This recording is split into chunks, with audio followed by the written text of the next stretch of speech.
Bismillah, Assalamualaikum warahmatullahi wabarakatuh. Alhamdulillah rabbil alamin.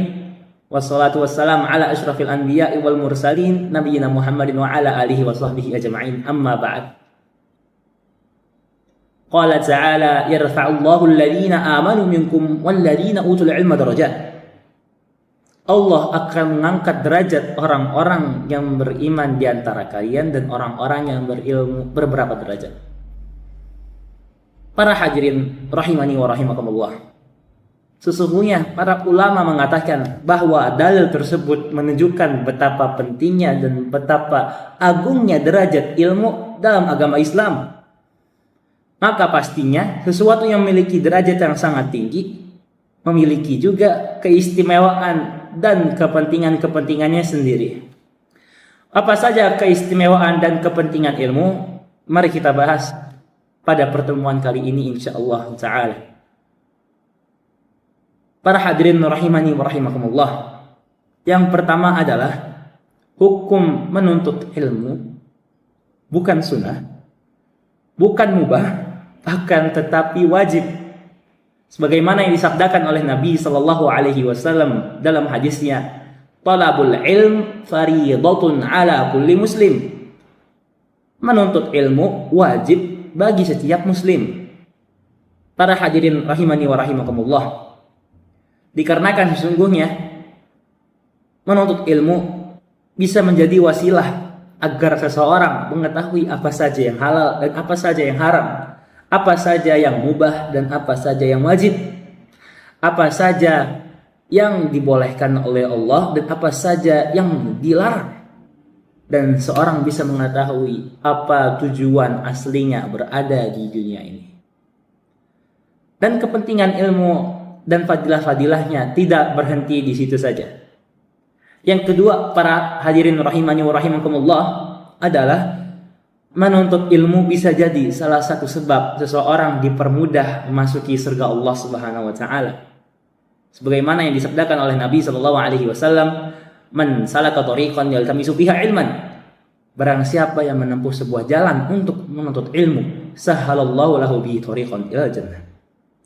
Allah akan mempermudahkan jalannya menuju surga. Para hadirin rahimani wa rahimakumullah, pasti semua dari kita ingin masuki surga Allah Subhanahu wa taala. Dan pasti semua dari kita ingin masukinya dengan cara yang paling gampang. Di sini Nabi memberitahu kita bagaimana cara yang paling efektif dan paling gampang masuk ke surga. Gimana caranya? Dengan menuntut ilmu. Maka para hadirin rahimani wa rahimakumullah, bisa jadi setiap langkah yang kita tujukan kepada majelis ilmu atau setiap kitab yang kita baca menjadi salah satu sebab kita dipermudahkan masuki surga Allah Subhanahu wa taala. Yang ketiga, para hadirin rahimani wa rahimakumullah, Allah tidak memberikan ilmunya kepada semua orang. Tidak. Akan tetapi Allah memberikan ilmunya hanya kepada orang-orang yang tertentu. Siapalah mereka? Mereka lah yang disebut dalam hadis Nabi sallallahu alaihi wasallam, "Man yuridillahu bihi khairan yufaqihuhu fid din." Barang siapa yang Allah menginginkan baginya kebaikan, maka Allah akan menjadikan dia paham dalam ilmu agama. Para hadirin rahimani wa rahimakumullah, keberhasilan bukan hanya dengan skala kekayaan atau kepopularitasan atau jabatan yang dia duduki, tetapi bisa saja ilmu menjadi salah satu tanda seseorang mendapatkan keberhasilan dari Allah Subhanahu wa taala.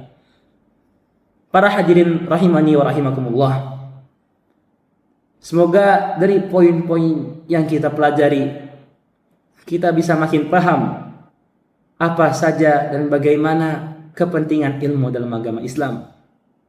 Maka karena itu jangan sampai kita merasa terlalu tua atau terlalu muda mempelajari ilmu. Dan jangan sampai kita merasa sudah cukup dengan ilmu yang kita punyai sekarang. Mari kita buat satu komitmen, satu saja setiap hari. Entah membaca kitab, entah mendengarkan kajian 30 menit. Sedikit saja, tetapi kita selalu mengamalkan apa saja yang kita telah pelajari. Dikarenakan buah ilmu adalah amal. dan kita tidak tahu, bisa saja majlis yang kita duduki sekarang menjadi salah satu sebab Allah mudahkan kita menuju surga. Maka jangan kita remehkan menuntut ilmu. Semoga Allah menjadikan kita dari orang-orang yang senantiasa menuntut ilmu dan mengamalkannya. Aqulu qouli hadza, tsumma assalamu alaikum warahmatullahi wabarakatuh.